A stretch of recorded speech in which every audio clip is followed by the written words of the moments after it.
स्वागत है मित्रों आप सबका जिन्होंने भी इस कहानी का पिछला भाग अभी तक नहीं देखा पहले देख लो। अब कहानी को आगे बढ़ाते हैं।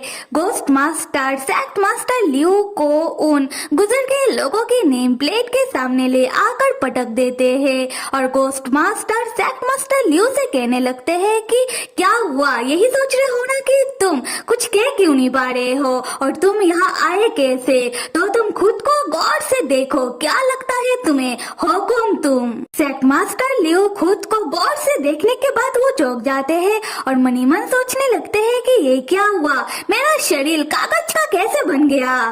घोस्ट मास्टर तब अपना छोटा छोटा कागज के गुड़ियाओं को सेक्ट मास्टर लियू के पास बुला लेते हैं और उन छोटी कागज की गुड़ियाओं के अंदर से बहुत सारी आत्माएं निकलने लगती है जो बहुत ही गुस्से में थी और सेक्ट मास्टर लियू को ही घुरे जा रही थी। सेक्ट मास्टर लियू तब उन आत्माओं को देखकर बहुत ही डर जाते हैं। घोस्ट मास्टर तब सेक्ट मास्टर लियू से कहने लगते हैं कि वो जो भी सोच रहे हैं सही सोच रहे हैं। सेक्ट मास्टर लियू अब मर चुके हैं, इसीलिए वो इन सारी आत्माओं को देख पा रहे हैं और सेक्ट मास्टर लियू को उस रात घोस्ट मास्टर ने ही मारा था और उनकी आत्मा को अपनी कागज के पुतले के अंदर डाल दिया। ये सुनकर सेक्ट मास्टर लियू चौंक जाते हैं।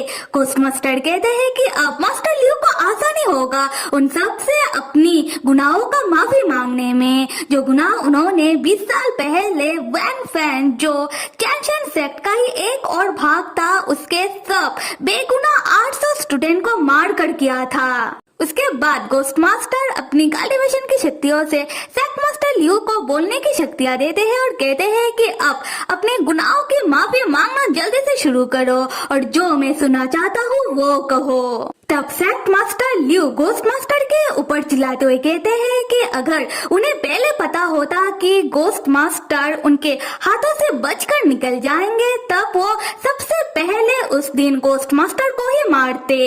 ये सुनकर घोस्ट मास्टर को बहुत ही गुस्सा आता है और वो सेक्ट मास्टर लियू के पुतले को फाड़ डालते हैं, जो देखकर सेक्ट मास्टर लियू बहुत ही घबरा जाते हैं। घोस्ट मास्टर कहते हैं कि तुम बड़े सेक्ट मास्टर बनते फिरते हो और लोगों के सामने तुमने बहुत अच्छा होने का ढोंग कर लिया। सोचा था कि शायद तुम मरने के बाद सुधर जाओगे, पर लग रहा है कि तुम मरने के बाद पहले से भी ज्यादा गधे हो गए हो।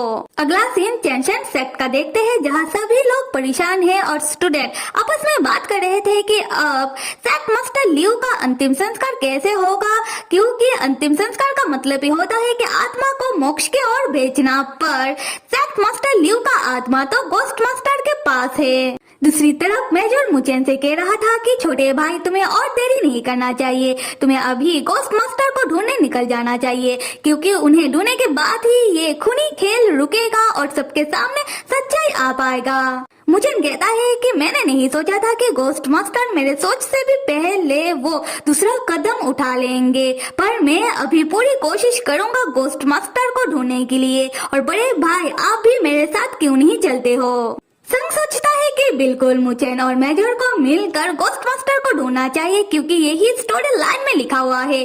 पर जैसे कि स्टोरी का प्लॉट चेंज हो चुका है तो मेजर मुचेन से कहता है छोटे भाई मुचेन मैं तुम्हारे साथ नहीं चल सकता, मुझे चैंशन सेक्ट में ही रुकना होगा, क्योंकि उन राक्षसों ने जैसा कहा था कि वो लोग पैसा लेने आएंगे तो राक्षस कभी भी अपना पैसा वापस लेने के लिए चैंशन सेक्ट आ सकते हैं। ये सुनकर संग सोचता है कि खैर छोड़ो, स्टोरी लाइन में क्या लिखा हुआ था, मुझे तो बस प्लॉट के अंत को सही करना है। उसके बाद संग मुचेन से कहता है कि संग मुचेन के साथ चलेगा घोस्ट मास्टर को ढूंढने के लिए, जो सुनकर मुचेन को अच्छा लगता है। उसके बाद संग और मुचेन घोस्ट मास्टर को ढूंढने निकल पड़ते हैं। तब मुचेन संग को बताने लगता है कि जब मुचेन ने उस छोटी कागज की गुड़िया को ठीक किया था तब मुचेन को थोड़ा बहुत आ गया है कि कैसे किसी गुजर गए लोगों की आत्मा को कागज की गुड़िया के अंदर डाला जाता है। फिर हम देखते हैं कि संग और मुचेन शहर के अंदर आकर घोस्ट मास्टर को ढूंढने लगते हैं। जहाँ संग घोस्ट मास्टर को ढूंढते ढूंढते थक जाता है तो मुचेन संग को अपनी गोदी में उठाकर किसी निंजा की तरह लोगों की छत के ऊपर से भागते हुए घोस्ट मास्टर को ढूंढने लगता है। तब मुचेन अपने मन में सोचता है कि मास्टर की ये डॉक्टर संग वाली बॉडी तो बहुत ही कमजोर है, हम संग को देखते हैं जो एक ही बात सोचता है कि उसकी ये दूसरी आइडेंटिटी वाली बॉडी तो कितनी कमजोर है जो थोड़ी देर दौड़ने के बाद ही वो थक गया। खैर तब मुझेन को एक घर के सामने कुछ कागज की प्लेटें पड़ी हुई दिखाई देती है और मुचेन और संग उस घर के दरवाजे के सामने आकर खड़े हो जाते हैं। मुचेन संग से कहता है कि यही होंगे गोस्ट मास्टर। डॉक्टर संग आप मेरे पीछे ही रहना।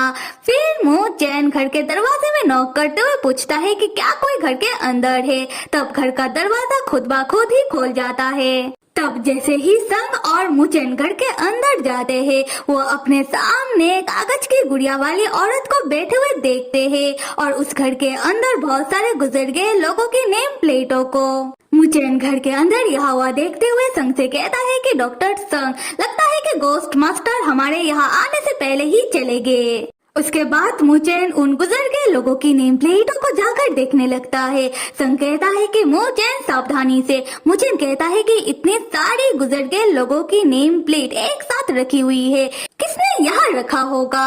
और बड़े भाई मेजर ने पहले बताया था कि चैंशन सेक्ट का पहले 2 भाग था।